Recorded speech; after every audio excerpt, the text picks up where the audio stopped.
Barn coming back from a bit of a break, a little bit of a hiatus here.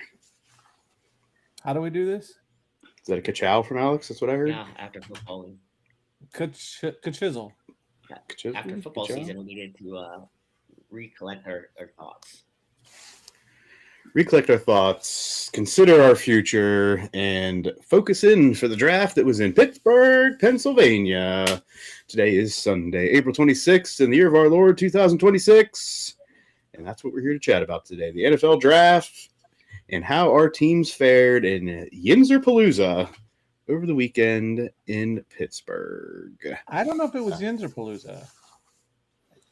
Big props to Pittsburgh because what a welcoming city. Because half of fucking Columbus was there. Where are they, Jim? I think definitely on the first night because Luke Combs was here in the horseshoe the second night. That's where they all came back to.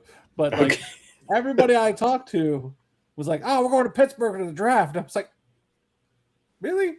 They were like, "Yeah." I mean, everybody was going to Pittsburgh, and then it was, "We're coming back for Luke Combs." And I was like, "Really?" But yeah, I mean, those were the two big things to talk about here in Columbus. I'd be curious of where they found to park because that was a bit of a kerfuffle in the North Shore Pittsburgh area at the point. A lot has happened in the NFL since our last episode in February, but the draft happened, and we're here to do a little chat. We're going to start out. Why not? Let's just introduce everybody. I'm your host of hosts, Muff, one part of the namesake. Howdy, folks. Howdy, folks. Howdy, folks. Hello, Muff. Joined alongside the Ohio Homer, the Ohio Degenerate, and the Capo of Midwest Crack House, Jim. Hello, friends. Hey, Jim. Also here, another half of the Degenerate crew and our resident medical degenerate, Alex. Great, Alex. Great. Hey, Alex. Good. Glad Alex is here with us. Is Alex still there? We don't even know. I can still see him. He's frozen. Oh, boy. Nate, you've tossed over your technical issues to Alex, apparently. And our... He's gone. He gone? Nope. Womp, womp, womp. Restart for Alex. Our resident guru of officiating, and who knows, maybe making the leap to the NFL, depending on what happens with the officials union. Nate? Glad to be back. Are you going to be a scab? Some people may identify me as a scab in other ways, but no. I do not identify as a scab. I do not identify. And he's just another degenerate from Cleveland, Nemi. Happy to be back. Going to support Jim as always. Hopefully I didn't kill the podcast. Yeah, we brought you on. We had to Jim, take Jim, I think we identify as hemorrhoids because we annoy assholes. Annoy them or you are them? Yes. A little bit of both. A little bit of both. All right, we're going to get right into it with the draft. Before we go into a little bit of no one introduces you. You just interject. I guess we do have. Guess we do have the guru of glitter in the background and our podcast apparel provider, Sam. See, I'm good for something. Hello. Glad to be here. Good. Glad you're here. Nate's All right. not happy, but I'm glad. Nate's not happy? Nate's not happy. I'm here. I told him I was going to be quiet, and now I'm not being quiet. You're It never didn't fun. last very long. All right. I think we got Alex coming back in. Maybe. Oh! I'm back. I'm here. You- Can you hear me? Yeah. Please introduce Yeah. yourself. No, I heard. I could hear it all. I was like, "That's me," and then you're like, "Okay," and I'm like, "Oh no, I'm here. I said it." So that is Alex, another half of the medical degenerate crew, or the original degenerate crew and our resident medical degenerate. That's me. That's me. Okay. All right, there we go. Gang's all here. Alex, you missed it. Sam got a little upset that I didn't introduce her, so we had to do that as well. Good. Well, I'm glad you introduced them. Thank you, Alex. I'm glad somebody. All right. Before we get into a little bit of the day by day of the draft, let's just go through and get some quick thoughts from all of our teams in their drafts. So we get, we'll just say a minute-ish We're going to start out with the Browns. Get some initial thoughts from Nemi. Only a minute. All right. So the Browns. It looks like all experts have been giving them A's and A pluses. I was pretty impressed. Seems like some things have changed this year in the draft than what it usually happens. Maybe that's that Stefanski's gone. Maybe that's because DePodesta is like some president of the Rockies or something, the analytics guy. But I feel like they did a pretty good job this year. I was impressed with that we took another quarterback. That was interesting. We got like 3, now 4. So we took Taylon Green from Arkansas. He had a similar combine statistical profile to Calvin Johnson. He's 6'6". He ran a 4.36.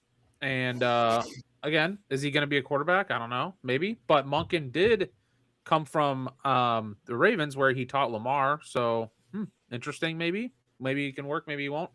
I would say based on that draft, they should just cut Gabriel because that's one of the worst picks of all time. A mini Hawaiian dude playing in Cleveland just does not work. And I blame Stefanski for that. And that's all I have. All right. Quick hitter there for the Browns. Let's see what Jim's feeling about the Texans. Did they get a kicker, Jim? No. Okay. As far as the Texans go, first 2 picks were pretty solid. Rutledge at guard, I think was a good pick. Hopefully just helps keep CJ upright and concussionless.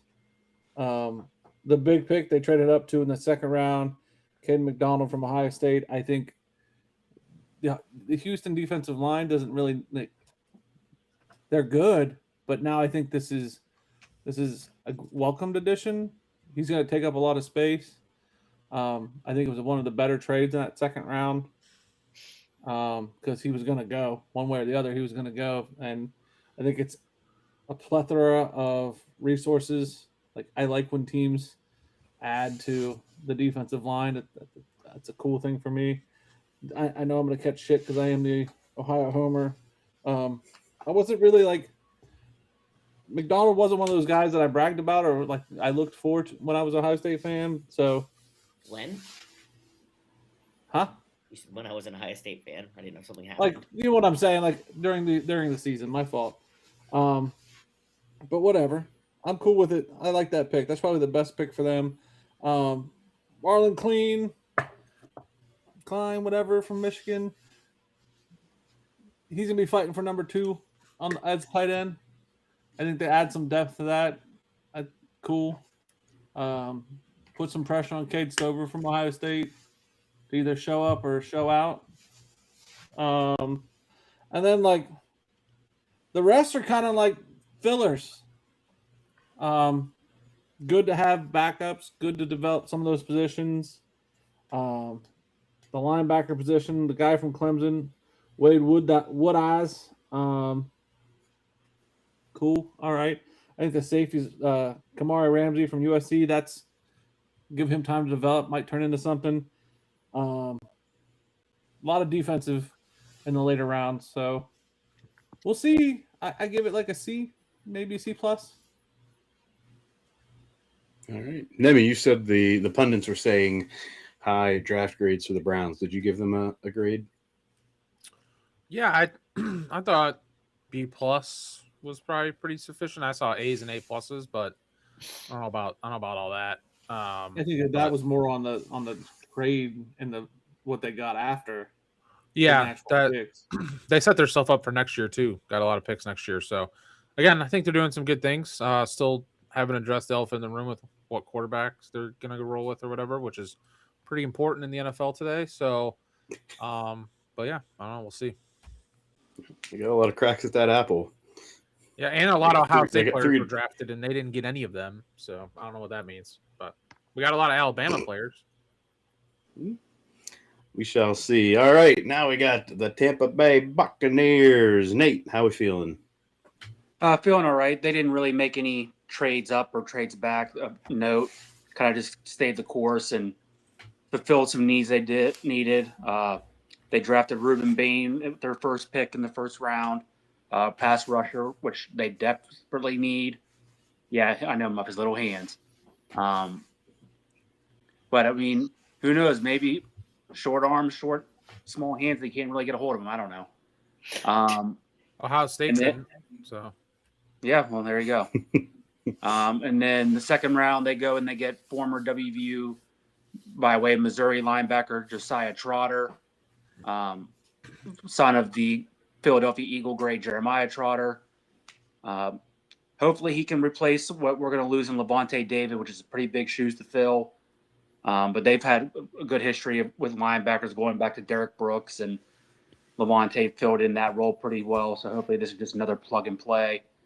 They drafted another corner, which they do every freaking year. We see this one sticks. And then don't know much about him, but they drafted a tall physical receiver out of Georgia State by the name of Ted Hurst. Because that was my thing, is when you let Mike Evans go, you really didn't have another tall physical threat in the red zone. So hopefully Hurst can get in there and play right away and get those red zone targets. I think every other receiver is like 6'2" or under. All right. What's the grade you assign here, Nate? Without knowing too much about a lot of these guys, I'd say maybe B minus. All right. And you got Fred Durst's cousin. So they're going to do it all for the nookie, I guess. All right, Alex, you get to go first with the Steelers, and I will add anything on to the end of this. Okay, so overall, mostly pleased with the Steelers draft. Wasn't surprised that. What is your? I'm sorry. I'm sorry. Go ahead. I'm sorry. There are no Ohio State players, Alex. He's not happy. Calm That's down. not it. That's not it. So we got a couple people on the offensive line, I think was obviously important. My least favorite pick of the 2026 NFL Steelers draft was Drew Aller. I'm not going to lie. I just not crazy about it. Sorry, Muff.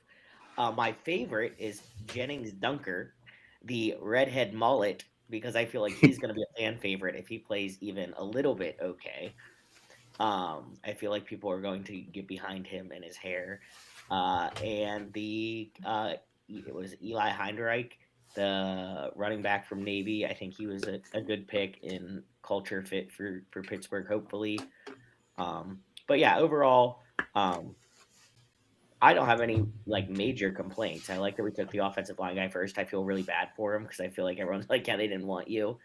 So that's kind of like, just let him have his moment. Why do we got to be like that? But yeah, I would have said offensive line would have been my probably first top needs. So good there. Got a couple receivers. See how they work out. That's about it. All right, I will add that the concern is the offensive linemen, while positions of need, if they're going to be immediate starters or at least immediate contributors, they're going to be playing outside of where they played in college. So a little concerning you did not draft linemen that are plug and play to the positions you need them in. A concern. Wide receiver, they got the two. They got Wetchen from Iowa and then Jerry Bernard from Alabama. They were looking for some slot receivers, and I don't think Wetchen's going in there. He's going to be a special teams guy to start, maybe get some snaps towards the end of the year, at least more snaps. So slot receivers, good. We will see how they pan out. I mean, the Steelers have done well in drafting later rounds and developing receivers, so I'm going to hold out anything there. And we'll get to Drew Aller on the whole here, and what this means for the Steelers now and potentially the Steelers in the future in their current quarterback room, and what this could mean if Aaron Rodgers does return to Pittsburgh this season. Alex, did you give a grade? B minus. I'm going to go for a C, solid C. Filled the need. Nobody's going to know what this really is until 3 years from now, so I'll give him a C. Nothing that jumped off the page. Let's hope that they're contributors in the NFL moving forward. Sometimes I like that in a draft, though. Nothing that jumped off the page, because half the time something jumps off the page and it's not good. I feel like more often than not we're going down the road of like, oh, that was a terrible pick, and that's why we're talking about it, versus, oh, that was a good one. So I don't know. All right, we're going to go kind of day by day. some of the things that jumped off the page, or at least through the storylines, get our opinions, and obviously we can add anything as we come up. So let's get into day one, round one. As no surprise that Fernando Mendoza goes number 1 to the Raiders. I think that was a great pick. I would have taken him number 1 too. Yeah, I mean, if not him, who else? But I just don't see him being like that top. I mean, if it's the first number one overall pick, what do you want your quarterback to be? Top 15 in the NFL? Like, I mean, right? That's kind of what you're looking for. Top 15 quarterback in the NFL at minimum. I just don't see that. But again, who else were they going to take if not him? I don't know. Jim? Fair enough. I just don't like the guy. I've said that. I've said it on the show. I don't like the guy. Yeah, so there was no surprise here.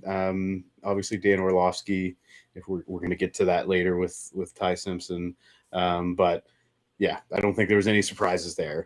Jeremiah Love to the Cardinals does answer the question of how long it was going to take for the first running back to come off the board. I think it was the consensus that he was going to be the first running back drafted, but when would it happen? As far as the Cardinals taking Jeremiah Love, top 5, top 3, how do we feel about a running back going this high, and is Jeremiah Love worth taking that high of a draft pick? Let's start with Nate. I think initially it's a stretch because when you're drafting that early, you're not just a running back away. Like, as we know in the NFL, you can recycle running backs every year. So I think they definitely reached here. They could have got someone in a bigger position of need that could help you out right away. Not to say Jeremiah Love isn't going to do that, but you got to have someone to block for him. You got to have someone that distributes the ball to all these skill guys. But yeah, I just don't see taking him that early. Yeah, if you're taking him that early, you hope he's going to be like Bijan Robinson type, right? Taking him that high and hoping that he's an immediate contributor. Alex, thoughts on that one? No, I agree with like Nate's point of saying they have more issues than just a quarterback away. But I feel like when I think of people that fit the kind of Cardinals MO, he does. So I wasn't overly shocked they picked him, but I think that just for their needs, maybe a little early. All right, other thoughts there, Nemi, Jim? Yeah, I think first of all, you're going to pay him $50 million over 4 years for a running back. That's a running back that's never played a snap in the NFL. So that's wild to begin with. Second of all, they have like 5 running backs. So obviously people are going to get traded or cut. Like you got James Conner, you got Algier, Benson, Bam Knight, Michael Carter. Like they got a lot of guys that have played in the NFL and have NFL experience. So like kind of what Nate said, like, was that really like an immediate need for them when they're that bad and have all those holes? Like they couldn't have got Arvell Reese or something, or I mean, I don't know. That just doesn't. That seems like a weird pick to me. So I'm not sure why they did that, but got to get playmakers, I guess. Yep, Jim. I was against this that night, but then the totality of the Cardinals draft, I'm not totally against it. They end up getting back. I think they will trade away some of their room, which, okay. I think it will shake out to be okay over the totality of his rookie contract. And I think it will be all right in the long run. And I think the Cardinals, for this move, will look better than the Raiders. That's just because you hate Mendoza. I was going to say maybe it might have some bias to it. I'm big enough to own that. All right, the Titans go Cardinal Tate with the number 4 pick, despite almost everybody projecting that they were going to go on the defensive side, potentially Arvell Reese. Do we like Cardinal Tate going to the Titans? Number 4, first wide receiver off the board. Let's go to our Ohio State fans here. Go ahead, Jim. I did not like it that night. I thought that was silly of the Titans. I don't think they're ready for him. I think they have other holes they could have fixed. But I get it. They got that shiny quarterback who needs a weapon. I think some of Arvell Reese's comments about how he did in high school kind of hindered him a bit. What comments do you speak of, Jim? How he had a 0.4 in grade point average in high school, but he got to college somehow. Made Ohio State look great. But I mean, I understood the pick once it shook out. I think he'll be 1,000-yard receiver. All right, Nemi. Yeah, I just don't view Carnell Tate as like that top 15 NFL wide receiver. Thank you for saying that. What's that? Thank you for saying that. Yeah, I don't see him like he wasn't even the best receiver on Ohio State last year. That's not fair. And that's why I'm glad you said that, because Will, former member of the show, called me. He was like, was he even your best receiver on the team? Like, no, but Jeremiah Smith is a freak. He's always open. He's always open. But like, if Jeremiah Smith didn't exist, Carnell Tate looks like that. So I feel like it's almost like a JSN chase. Like everyone sees what JSN is now, and Ohio State's wide receiver U, and let's just take an Ohio State from wide receiver because they have Jeremiah Smith and they had JSN, and let's just Michael Thomas, and let's just do it. I don't see Tate as that, but okay, what's your NFL comparison then, Jim, to Carnell Tate? Like, who is he even like? He's not that fast, but he is pretty big, right? He's got good hands. So a lot of people say like CeeDee Lamb would be like his best. Yeah. People say T. Higgins, but that's so wrong. T. Higgins is like 6'5" and like Carnell Tate's like not that big, I don't think. But anyway, he didn't run a great 40-yard dash. He's not super fast. I don't know. I just don't view Tate as a top 5 NFL But he's a pick. guy in the trenches. Yeah, I just don't view him as a top 5 NFL pick. He was top 10, top 15, sure, but I don't know. Not a huge fan. You say, and this is a comparison just based on the fact that I watched this person throughout their professional career, like Hines Ward. Like he's just going to go out and compete every time, and it's going to play box out. Like I say from that. Certainly not from a height perspective, but no, but from that mentality, yes. Sure, like a dog. Yeah. Yeah. Okay, we can go with that. All right. Other thoughts on Carnell Tate, number 4. I agree. I didn't expect them to go wide receiver. They went with it. I will tend to agree with Jim that we got the quarterback. We got to put something out there. Like if we're going to build the offense up and actually give something for Cam Ward to throw to, we better bring it in the draft, because we sure as hell haven't been able to bring him in free agency. Yeah. All right. Quick off ramp here, just to point out 4 Ohio State players taken in the first 11 picks. I don't know why it's a quick off ramp, but okay. I'll let you have your moment where you can quasi shit on us. Well, no, you guys shit on yourselves, right? What do we shit on? Throughout the first part of the draft. One of our members of the show did a lot of shitting. And it wasn't me. Wasn't me. Nemi, would you like to share some of your commentary throughout the first hour or two of Thursday night's draft related to Ohio State players and their last season? I just thought it was a fun bit when it was like, 4 top 15 Ohio State players just went in the draft, but they couldn't make the semifinals of the college football playoff. And then it went to like 7 in the first round got drafted and they couldn't make the playoffs. And their whole defense got drafted and they couldn't make it to the semifinals. It just goes on and on. I don't know who to blame. I don't know why. We're not going to get into that today. Right, Jim? We're not going to get into that today. Yeah. But it was pretty alarming for sure with how much NFL talent they had on their team last year. And their best player is still on their team, didn't even get to the draft. So, interesting. I would be curious of the other high school academic and other performances that may have come from the Ohio State players coming out in the draft. One was highlighted very, very, very much. I don't know. Could that be part of it? No. I'm not going to speculate on the rest of the players. We know of one. The coolest stat, and there were a bunch of Ohio State stats that like was grenade fodder for all of the chats and the Ohio State's Instagram. The only one that I thought was cool was all 11 2025 starters for the defense got drafted. That's what I said. That's the cool one. You want actually? I have a cooler one. Sorry, but a guy got drafted from Ohio State that didn't even play last year. He was the offensive lineman from Rice that transferred. He literally didn't even play, and he got drafted. That's pretty wild as well. There we go. You know why this is an off ramp? This is why this is an off ramp, because we took an exit and then we had to do a tour of Columbus before we get back on the interstate. You're right. I stopped. I'm done. All right. Let's move on. We got Jordan Tyson going number 8. Many were speculating that he was going to go later. He had an injury-prone college career.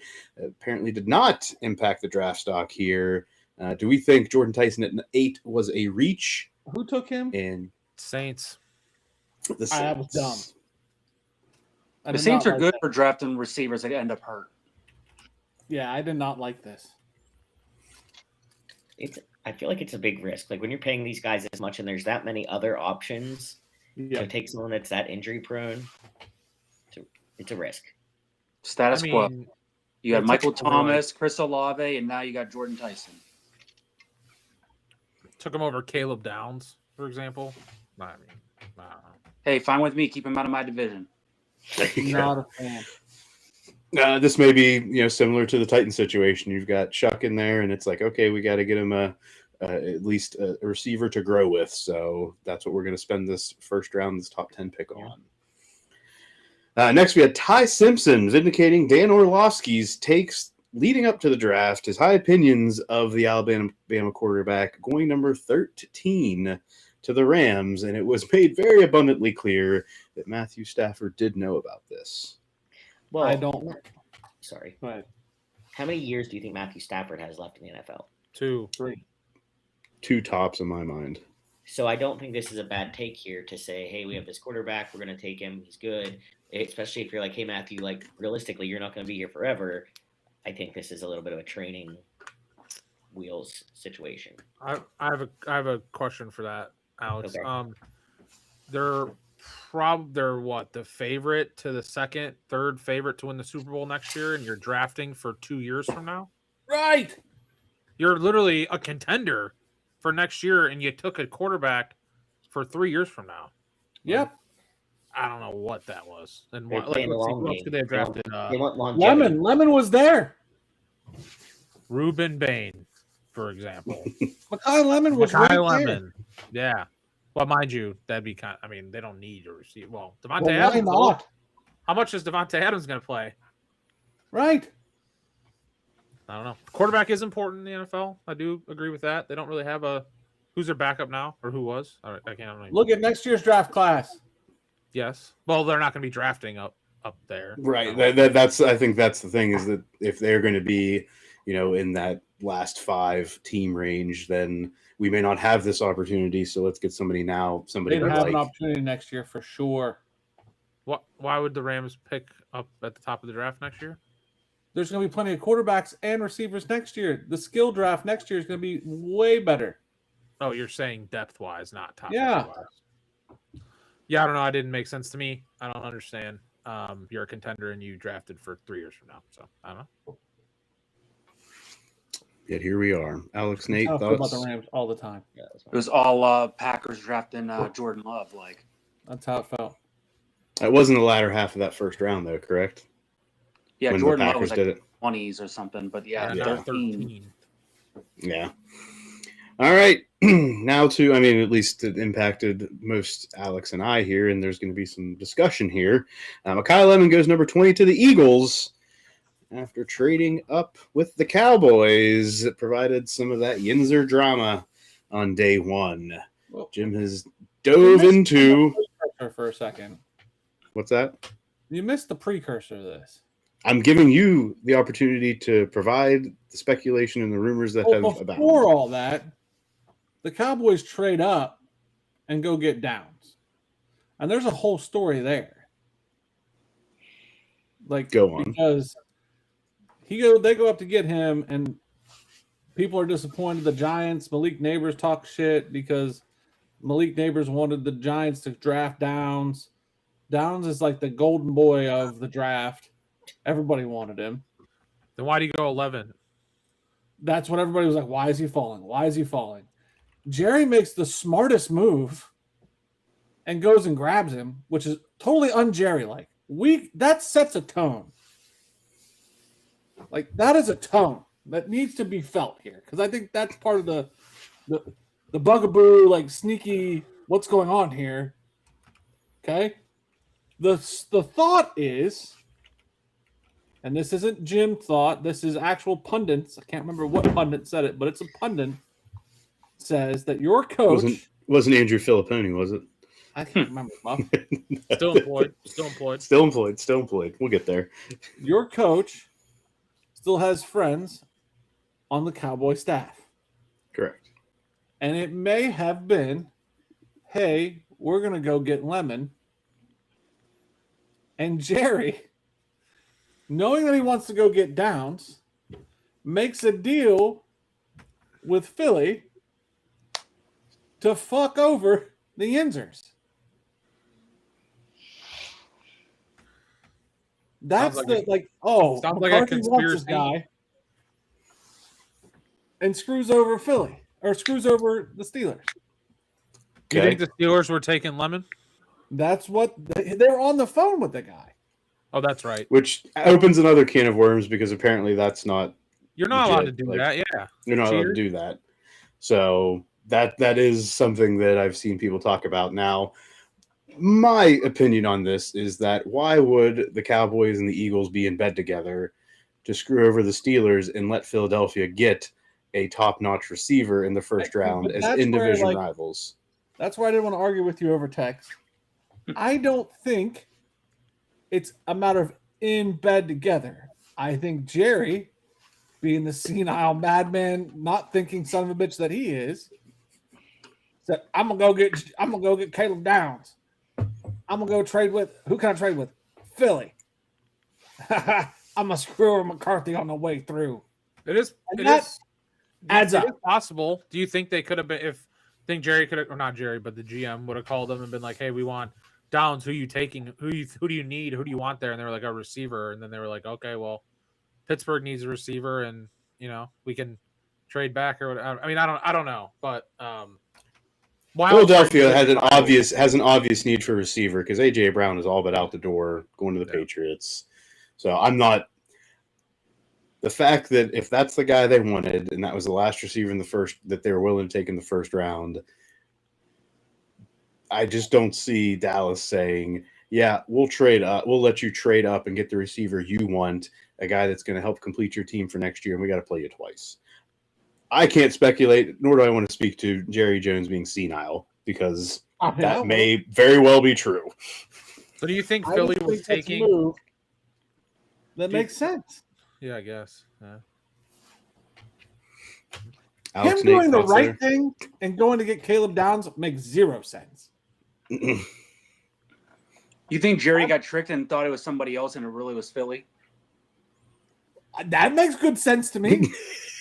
or Jerry answered the phone and saw the area code. He goes, oh, this must be the Giants, not the Eagles. Makes perfect sense to me. Well, that's in Division 2, but yeah. Or the Jets, sorry. That's better. Yeah. Wait, you said that green team's calling me? Oh, yeah, New York? York. I am not here to say that he cooperated with Philly to do this to the Steelers. I do not think that happened. I do think that he wanted Downs and found a way to screw the whole system up because that makes sense. I think you're giving the man too much credit. Fair. He's just a man with an ant farm. Just hanging out with his ant farm every day, just watching it and being like, what can I introduce into this to just create chaos? And, he does that. All right, moving on to day 2. We had not only a player falling from day 1, but also falling from day 2 to day 3 in Tennessee quarterback Jermon McCoy, viewed as a top 10 talent, fell to day 2 amid injury concerns and ultimately did not get selected until day 3. That's just a headline there. The Jaguars select tight end Nate Borkacher. I don't even know if I'm saying that right. From Texas A&M with their first pick of the draft, despite having Bretton Strange coming back as tight end one from last year. And Borkacher was projected to be a day 3 pick. So the Jags take their first draft pick of the draft in day 2 and take a position that they don't even need necessarily. Jaguar So, fans are the pirate fans of the NFL. They're pumped, and then they realize they shouldn't be in about September. Yep. About right. Carson Beck They had a pretty good year last year. The Jaguars did, all things considered. Yeah. Yes, all things considered, not the worst outcome for them. Carson Beck goes the first pick of the 3rd round to the Cardinals. Answers the when will he go question, and many applaud the fact. Many of the pundits applaud the fact that that the Cardinals didn't reach to round 2 as they expected. If they wanted him, they would have reached to round 2. They stayed back and let him fall to round 3, and they got the guy. I know, Jim, you seem to be slightly high on Carson Beck, or at least on where they drafted him. I'm high on the fact that the Cardinals did what they did. I think that was a good move. Gives me Josh Rosen vibes. Ooh. Except for he didn't go round 1, pick 1. True. Yeah. Here we go. Over under. Let's not even go over under. Let's just say, will Carson Beck be ever in his career a top 20 NFL quarterback? Yes. Jim says yes. Nemi? I don't think so.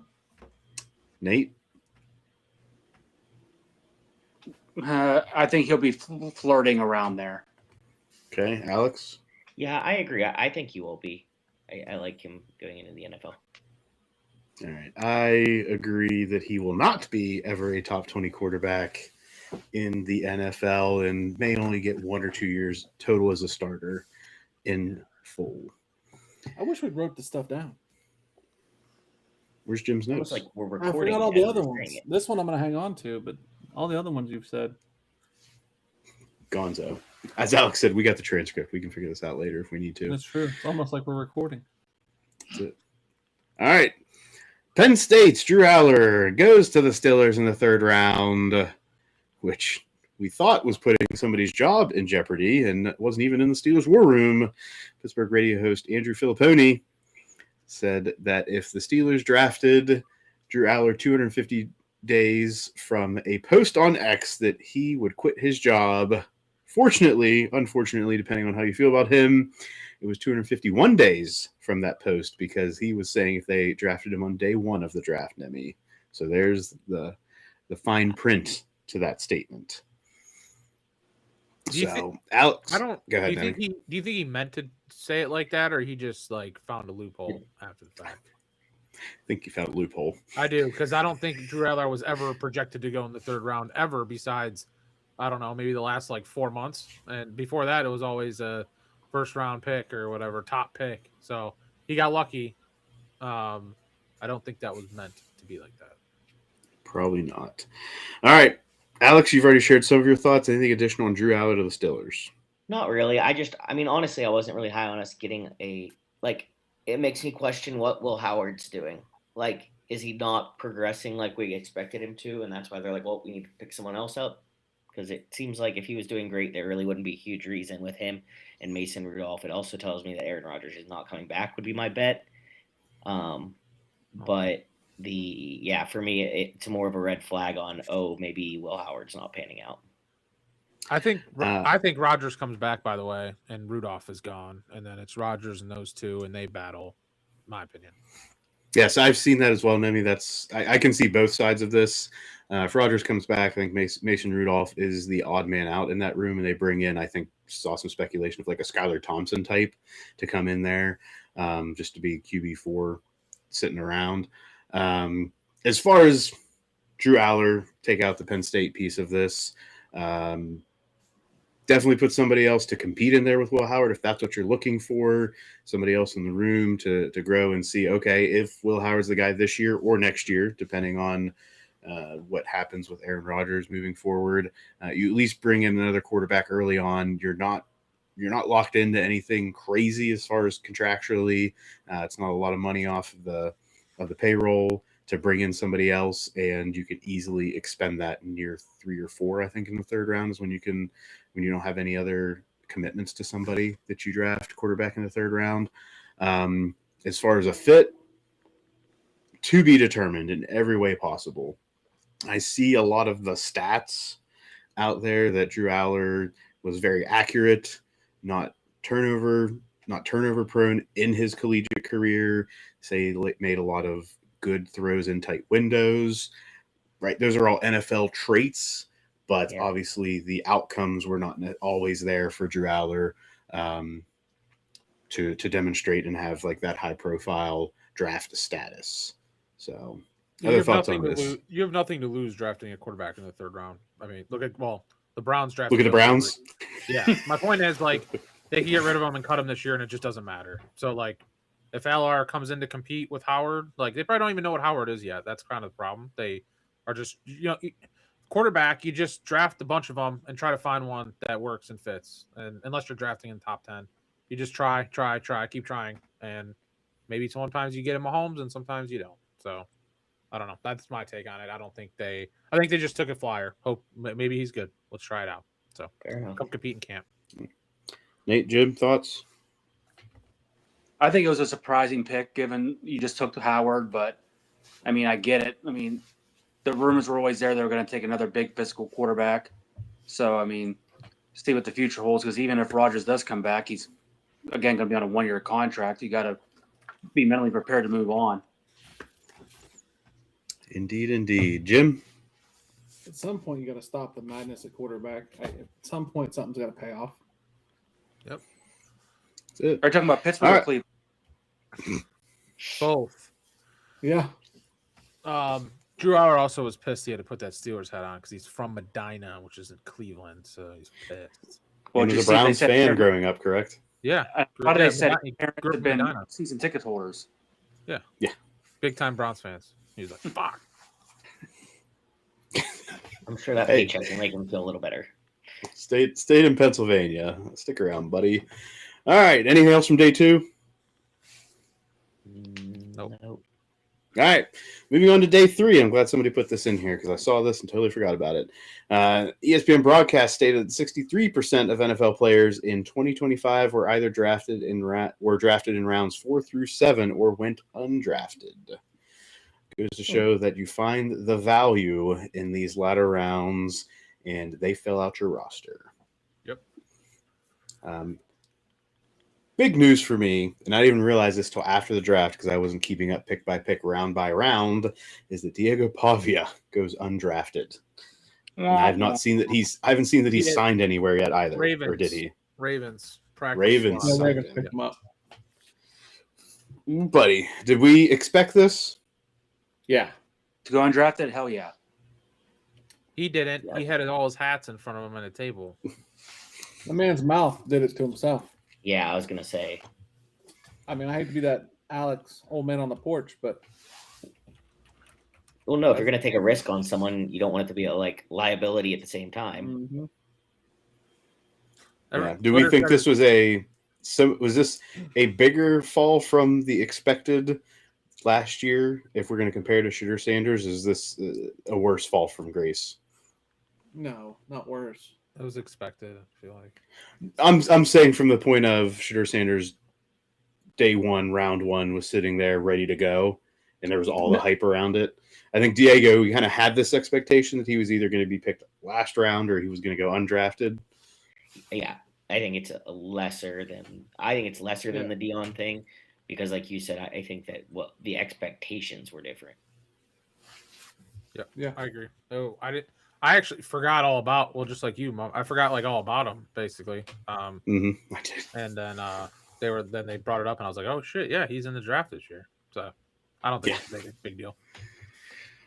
All right, Nemi's already given some Taylor Green to the Browns discussion here, joining that crowded quarterback room right now. Shedeur Sanders, Dylan Gabriel, and the forever question mark Deshaun Watson. Nemi, who's QB1 week 1 for the Browns? I believe it will be Deshaun Watson. Paying him. Again, I don't want to say he's not bad because he's not great, but his record as a Browns starting quarterback is like 500, which actually isn't like too bad if you think about it for the Browns. Shedeur's still not ready, I don't think. He could use another year or two of practice holding clipboard. Dylan Gabriel needs to get off the team, and then we'll see what Taylor Green has. So yeah, I think it's Watson. I don't know if he probably won't last the full season. He'll get hurt or play like crap or something. But Shedeur will play too next year. Shedeur's a Pro Bowl quarterback. Oh god, Shedeur. yeah, he's a Pro Bowl quarterback. But yeah, I think I was waiting for that the whole time, Jim. I was just waiting for you to insert that. Yeah, I think Watson's the starter week 1, unless he gets hurt. I don't think Shedeur can beat him out. Shedeur can beat him in camp. All right. LSU quarterback Garrett Nussmeier slipped well into day 3 for getting the call from the Chiefs. Will the Chiefs be able to provide some resurrection to what was supposed to be a standout senior year at LSU that obviously had a lot of setbacks and significant turmoil? I think this is one of the stories of the day 3 that could become a success story later on that maybe nobody's expecting. If you want to write something down, Jim, hot take to look back on later, Nussmeier becomes a serviceable NFL quarterback, a top 15 to 20 before it's all said and done. Oh, I don't hate it. No, Better than anything the Chiefs have anyway. Like I guess they have Fields now. I don't know, but they didn't have anything last year to back up Mahomes. So Mahomes been getting hurt a lot because he runs a lot more than he ever used to. Yeah. How much money did Garrett Nussmeier lose between first staying in college? He would have probably been a first-round pick last year. Yeah. Yeah, last year he probably would have went round 1. And now he lost millions. So whatever. Millions of dollars. And Alex already said it, Eli Heinrich, Navy running back wide receiver from Mount Lebanon High School, goes to the Steelers. Gives the black and gold something to cheer on in that last round, in that last pick. Came out in his navy blues, right? Yeah, he did. Yeah, that was a cool pick. I like that. Yeah. All right. Anything draft related? Anybody know anybody that went to the draft? Nope. Jim, you said all of Columbus was there. I don't really directly. A lot of indirect people went there. That's about all I can say about who I know went there. I right, Nate. Saw plenty of people on social media that I knew that were there, but I had baseball games and was unable to attend. Alex? Yeah, I was gonna say like Nate and I have some friends that went like either sent a picture or something, but I haven't talked to them about how the experience itself was. But if you look at like the general just social media presence, it was all pretty positive. There was no real negative, so good for Pittsburgh. I heard after the Steelers picked, it cleared out. Is that true?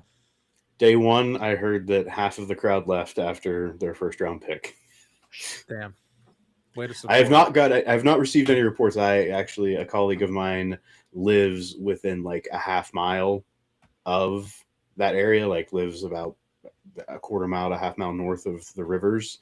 So I'm waiting for that report on what it was like living in the city on that weekend, because the traffic was a nightmare. The only people that I've heard that had any success parked in like the South Hills and rode the T into the city, and actually it was reasonable as far as the amount of time that it took for them to get into the city and out of the city. So I think Pittsburgh showed out, record crowds.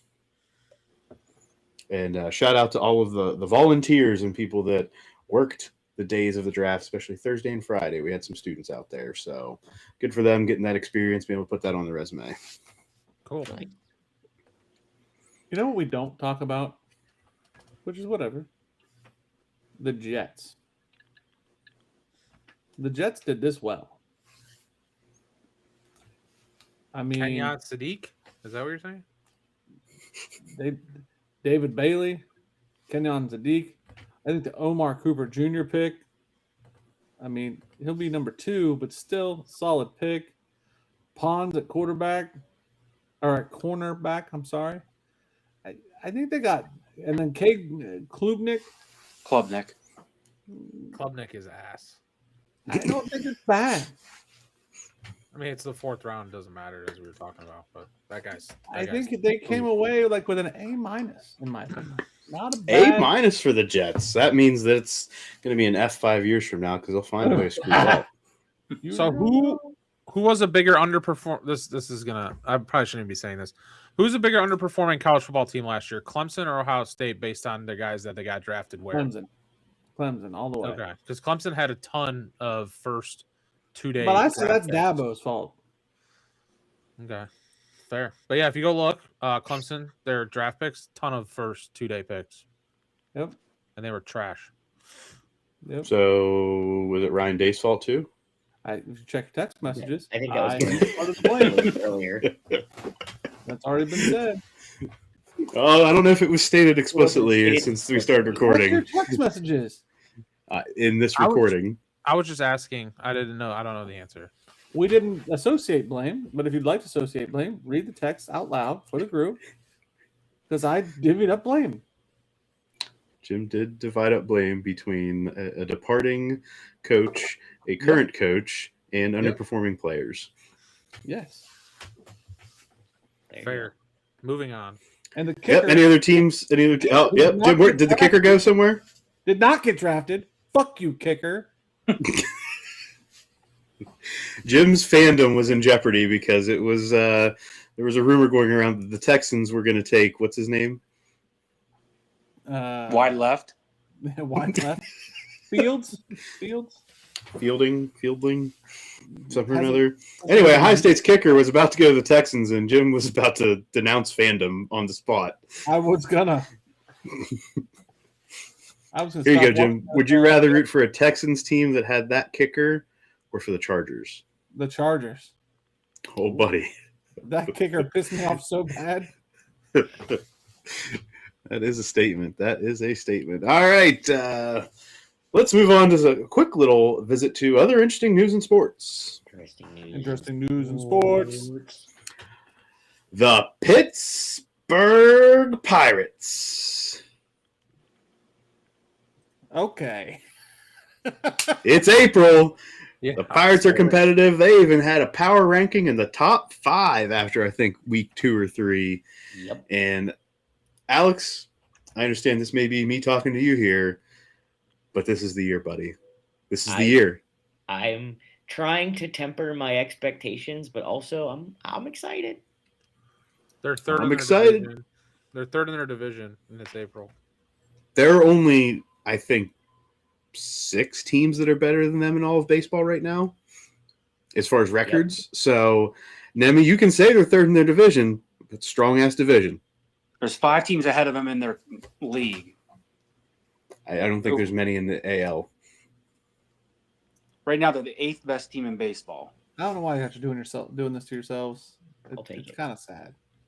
It's April, and we're excited, Jim, and I'm going to continue to be excited. Paul Skeens took a perfect game into the 7th inning.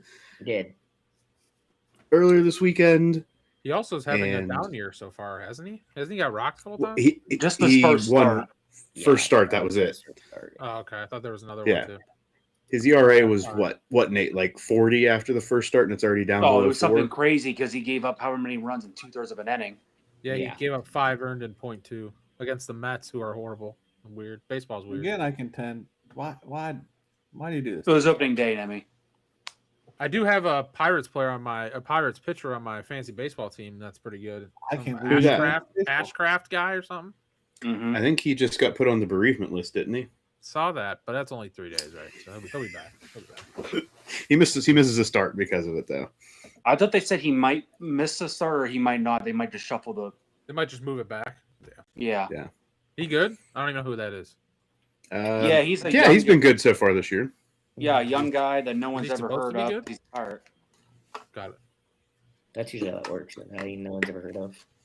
All right, over under, Alex, over under. 80, 90, Oh. 97 wins. Oh my god. 97. I'm gonna go with 97. Oh, I want to ride the over train because it's more Dude, fun. what? He started with 80 and then he said 97. Started with 70. I thought you were going to say 84, and that would have been tough for me to answer. No, we're gonna go in the 90s. We're gonna go high. We're gonna aspire here. 97. Oh dear Christ. Alex, over under 97. I think. Take the You know under. what? Over. Over. Okay. Wait, Hell. how many wins did we have that year that the Zoltan got big? We're coning it this year. That's what I mean. Like I have the same vibes again. I think they were high. I think they were low 90s or high 80s that year. Yeah, I probably realistically under, but The I mean, what do you put it at? 84. 84. I mean, if the Pirates won 85 games, you guys would be completely happy. So. I mean, No, I would not, Nemi. Oh, that's where we're at now? Holy smokes. High vibes, buddy. High vibes. Wow. Okay. All right. Good luck. NHL playoffs. Playoffs. The playoffs. Penguins are alive. And that's Until the about next- all I can say. If they make it out of this round, they're not making it past the next one. Jim, they didn't get swept. They're going to the next one. They're going to the next what? The next game? Yeah, Monday. They have a Make it game. to the next round. If they somehow miraculously get past Philly, Carolina's going to make them their bitch. I sure hope that some just crazy stuff happens just for this. Because Jim's fandom is in Carolina now. No, it's not. It's reality. well, we don't live there in Pittsburgh. So Jim's seen Carolina firsthand, so he thinks he knows. All right. You can all act like I don't watch hockey. That's fine. I'm telling you, Jim, did your team make the postseason this year? it did not, and it sucks. Didn't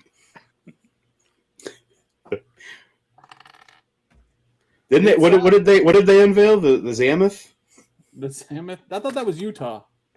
Oh, that's right. That was Utah. I forgot. Yeah, the Mammoth. The Zammoth, the Zamboni Mammoth. That was pretty cool shit. Not gonna lie. Thank you. That wasn't the Kraken though. What would you call the Kraken Zamboni? What would we give that? Give that a name? Not appropriate. There's things that pop in my brain. Crack Squirrel? Zony? Crack zone. Crack bony. Oh, never mind. The squirrel. What? I'm stopped. Okay, Jim. Just can't even get through this. All right, Nemi. I'm pretty sure you popped this in because it's golf related and it wasn't me. Yeah. So the Zurich Classic ended today, and it's a team event. And the winners of the team event happen to get 2-year PGA Tour exemption status. They win $1.4 million. Each teammate does. And yeah, so Matt Fitzpatrick, who's been winning a lot recently, been playing well, teamed up with his brother Alex, who's never been on the PGA Tour and is a DP World Tour player this year, who won a DP World Tour event. So it's not like he's like absolute trash, but they paired up and they won the tournament. So that gets Alex into a 2-year PGA Tour exemption status through 2028, and he gets an entry into the 2026 Players Championship, and he gets into all remaining signature events this year with massive $20 million purses. So that's pretty cool, pretty interesting, That's I guess. pretty cool way to get in. Yeah. So I mean, you can't really drag people. You know, it's not like Matt drug his brother through that tournament. You can't just finish 31 under par with one guy playing well. So Yeah. like Brooks and Shane Lowry were on a team and didn't even make the cut. So it's still pretty impressive. But yeah, Alex deserved it, and he's now on tour. The brothers Fitzpatrick on the tour this year. Did you have a bet on them, Nemi? Unfortunately, I did not bet them, but I bet 3 other teams that were around their odds, they were the favorites, by the way. But yeah, no, did not bet them. Did not win any money this week. On to next week. Who do we got in the next major, Nemi? Talk about What's that, this we've Jim? been on this hiatus, this siesta that we've been on.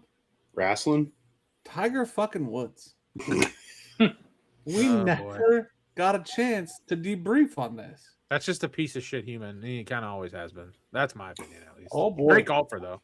What a Great take. golfer. What a take. Great golfer, terrible human. I He mean, had he's no been alcohol in his system. banging Perkin waitresses for years Yeah, but and stuff. He's got get a 3 DUI with other things. Yeah, now he's on pills and stuff.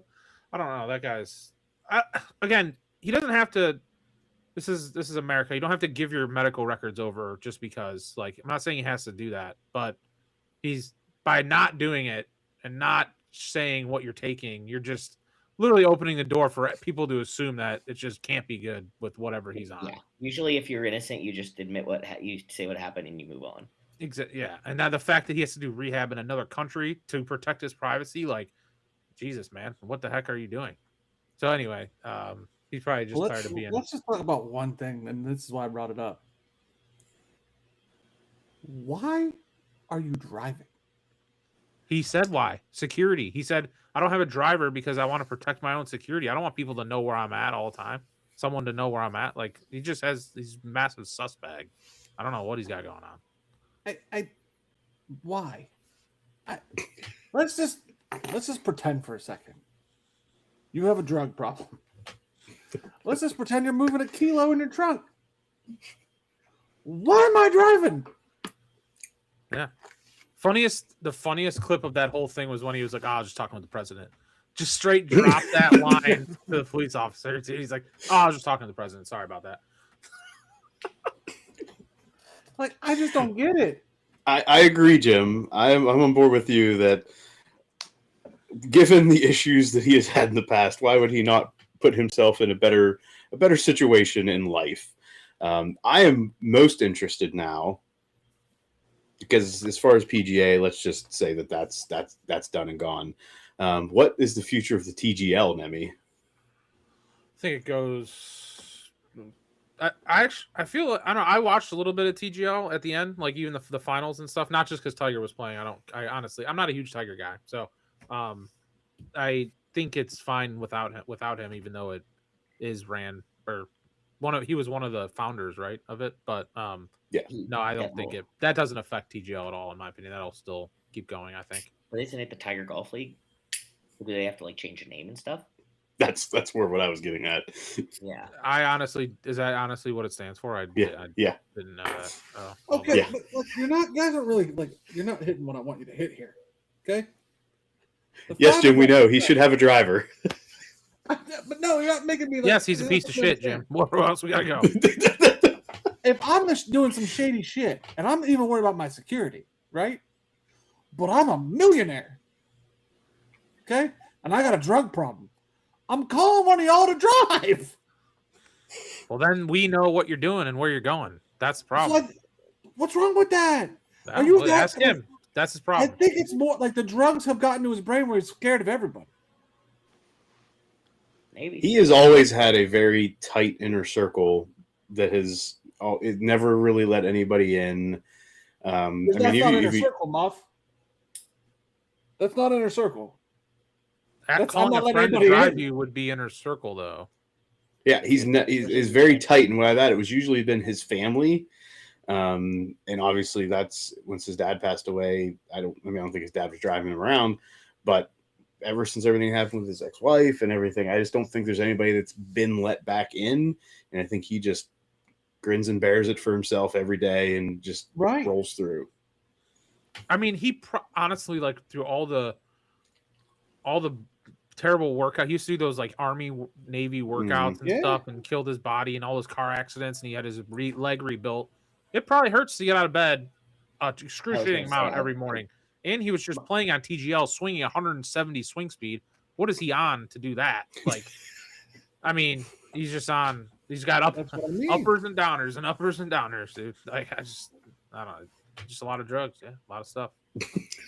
Yeah, no, I think you're right. I had the same feeling that all of this stemmed in, unfortunately, from his injuries. And you know what I mean? Yeah. You get down that rabbit hole and it's hard to get out of. Yeah. Nemi, I'm curious. I know you're not a Tiger guy, so it's probably not something that hit your reading list, but have you read or heard anything about The Big Miss, the Hank Haney book? No, I'm not.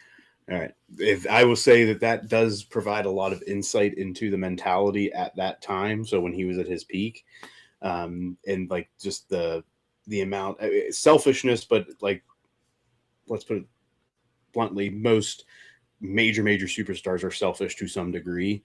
Yeah. But I think that just definitely brought to light how selfish he was towards being the best. And even in that, somebody that had access to him, multiple days a week in tournaments and was helping him, transcend the sport as far as being competitive, did not really feel like he was ever in that circle in any way, even though he probably spent more time with him than most. Yeah, makes sense. Yeah, like I said, Tiger, just not a respectable, greatest golfer of all time. Put golf on the map. Probably golf wouldn't be where it is right now without him. But yeah, he's just not the most responsible adult. I think it's the most fascinating thing in the world. I think it's crazy fascinating what the mentality has to be and how it got there. Yeah, to Alex's point, got a lot to do with trauma, surgeries, and then drugs related to ease the pain of all that. I would say has to be something. And Muff's point, being on top of the world, blah blah. Now you're no longer not to say he's irrelevant, but really no longer kind of relevant, especially in the golf game, playing wise. So yeah, I was gonna say, unfortunately, he's relevant, but not for the right reasons. Right.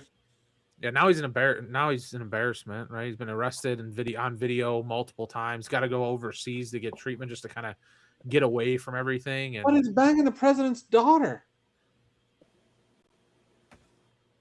yeah, I mean, that's why he called him. He called. You know what I mean? Like, we're sitting there saying he's irrelevant, he's not golfing, he's an embarrassment, but he's not. He may be relevant, but he's not relevant because of his playing prowess anymore. But he's not, like, we're using the word irrelevant in terms of like normalcy. Like, I was using irrelevant from like a PGA golf standpoint. Yeah, and that to me is like, that's a certain delineation that is still not enough for him. Correct. Because of that, we'll call it a high that he was on at that point in time in his life 15 years ago. Right. He'll never experience that again. So it's probably a mental thing too. But he can still walk into any room and it's his room. Like, he owns it. Yeah, but he's not winning anymore. And to Muff's point in that book, like, he was just addicted to being the best and winning. And that's it. The winning is all that matters to him. Yeah, and that is no longer a thing. So that's he can't even walk 9 holes anymore because his leg's so destroyed. So that's a better high than anything he can create. Well, fascinating. Yeah, fair. You know what? I'm going to give a clap. You know why? Nate's still with us. All the way. We think Nate, you still here? I'm still here. Yeah. Oh, he's not even delayed. Look at the Lord. All right. Anybody have any other interesting news in sports? No, I think we covered it into the summer. All right. To anybody that's lasted through all of this, we're taking another break. We're gonna hang out, do our thing, and gonna revisit when and if we're gonna come back in August, leading up to the foosball seasons, both college and the professional game. We've had a long run. What should our listeners do in the meantime? Is there a podcast they could listen to? There's not a ton. There's like the normal, like, stupid barstool ones and everything that talk about sports on a daily basis. But McAfee, pardon my take. Yeah. I don't know if there's really any baseball podcasts, not that I'm aware of. Jeff Passan started something. Oh, Jet's doing something? Yeah. Good. No other ones? None of them out there that we might want to pat on their back? Nothing like this. Nothing like this. We've got different audiences, Jim. Different audiences. All right. It sounds like we got to come back. Well, it sounds like can't leave the people in the audience, hanging. All right. All right. Until then, we bid you all adieu, and make sure that you tell a friend, make a friend, be a friend.